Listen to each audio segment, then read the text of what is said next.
Would you like to brief us about what are the challenges in overcoming heart attack ratio in urban and rural India and heart failure ratio in India and abroad?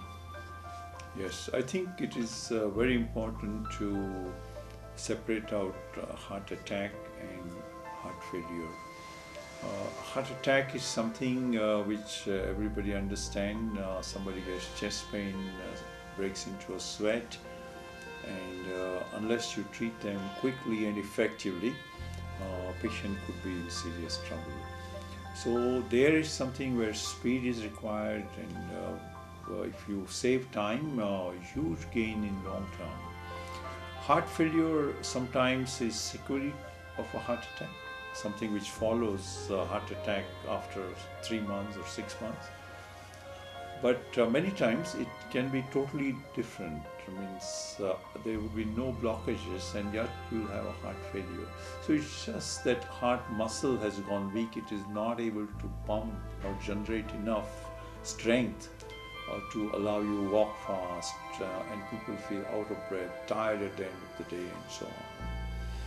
So heart attack treatment is many times with an emergency angioplasty. That's the best treatment one can offer across the globe. And all the Western movement is to do emergency angioplasty when somebody gets a blocked artery and is getting chest pain. That is happening in urban India for sure, and across the country, all the major cities are gearing in such a way that heart attack patients gets sort of an emergency treatment or an emergency angioplasty. The rural areas, there are no easy availability of cath labs, though of course the cath labs are spreading across the country. And that's why in those areas we give clot dissolving injection. That is available, and that is available across the globe. You must compliment Government of India, because at many of these rural centers this injection is made available free of cost.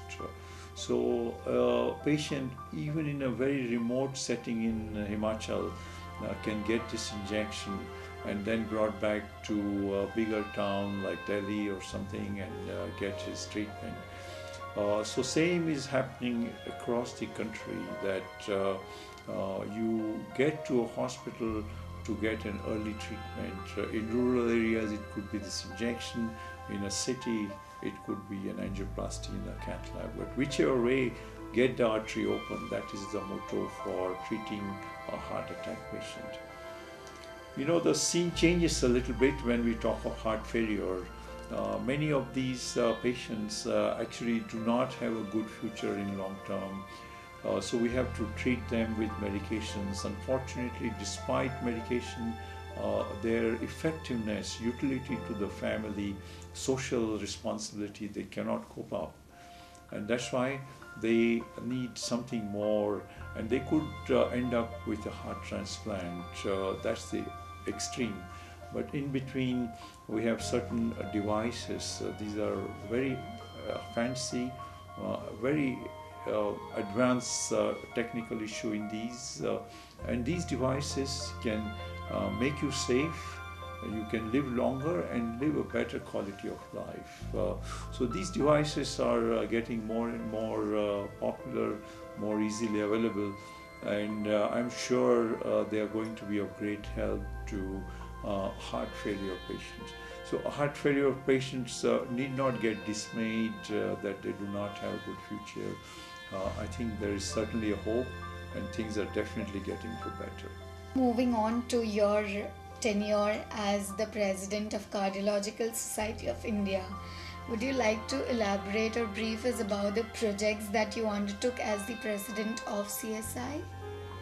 Like the major projects that have been etched in your memory forever and that you may not ever give up on. Firstly, let me confess, becoming president of the CSI was a big step in my life, something which many dream, but few achieve, obviously. This is one body which is, it's not a sort of a semi-government or kind of an authorized body, but it's just some doctors getting together, spending time and effort to the general health of the society and the nation. No profits involved. And this is why I feel very happy to be captaining this body. We at CSI do many activities, we have different kind of plans. We put it forward. We have preventive health programs so that people remain healthy. So every time we have a congress, around the congress we have a media coverage which sort of sends this message of healthy heart across the country. So many times, like last year in Kochi, we have some yoga sessions on every day of the conference just to promote the health awareness.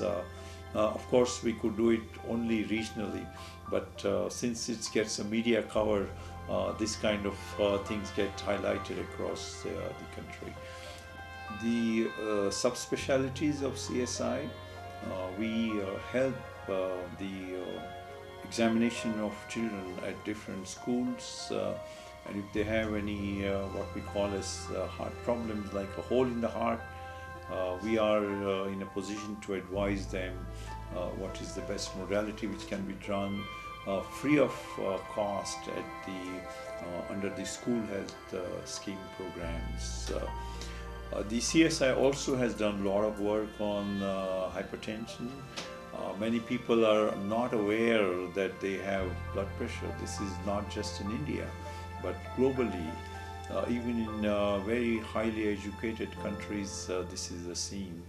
So we want people to come and check their blood pressure, and from this angle, we have services like they can do free of cost blood pressure checks in different societies. CSI has a full plan for this. There is something like 24 hours recording of the blood pressure, which again we can offer to the patients if they need such help. So all these is trying to unearth if there are hidden problems like blood pressure, etc., which can be a long-term risk for heart patients. I feel the CSI policies need to be heard. Many times we formulate some program which is obviously good for the patients, which means it's good for the nation. But sometimes I feel there is a lack of support from the industry, corporates, government, and so on.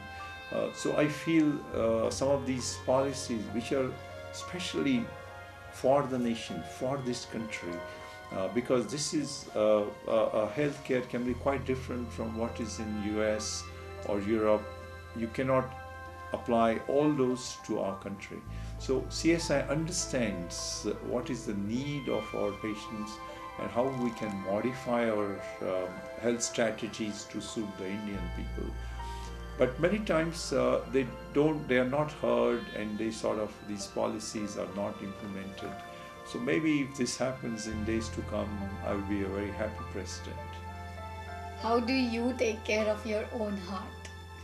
Oh, I could be a bad individual, so to say, when it comes to taking care, because emergencies are built in our practice.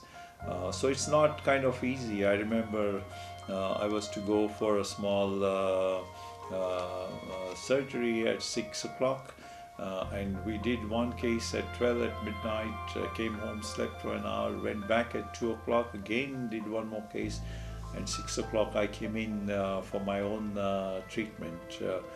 So these are typically sort of not planned, but you have to face these kind of situations. But I think I have a reasonable mental adjustment, I would do a very complex case, go home, put off the light, and I could be off to sleep in no time. I think God has been kind, and I can switch gears very easily. In general, the family always was interested in games and sports. So we've been pretty active. Like I played badminton for a long, long time with some of my friends. And even now, as a part of weekly exercise, I go to the gym, I go cycling, I could go swimming. Whenever I'm traveling, I make it a habit to go to the swimming pool on regular basis. So, whatever little time is available, best utilized. I think small exercise can give you the infusion of enthusiasm to stay sort of active the rest of the day.